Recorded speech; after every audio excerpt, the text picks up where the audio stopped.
এক মমিন মারা গেল, তার মুখে শান্তির হাসি। ফেরেশতারা হাসি মুখে তাকে কবরের মধ্যে নামাচ্ছে। মাটি ঠান্ডা, কিন্তু আশ্চর্যভাবে ভেতরে ছড়িয়ে পড়ছে এক অচেনা আলো। অন্ধকার কবরটি যেন হঠাৎ নূরে ভরে গেল।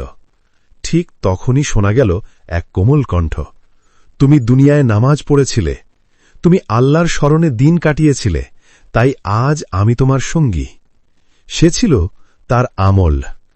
মুমিন তাকিয়ে দেখে তার কবর এখন জান্নাতের এক বাগান, চারপাশে সবুজ ঘাস, নরম আলো, আর ফেরেশতারা বলছে, শান্তিতে থাকো, তোমার জন্য জান্নাতের দরজা খুলে গেছে। Can you imagine?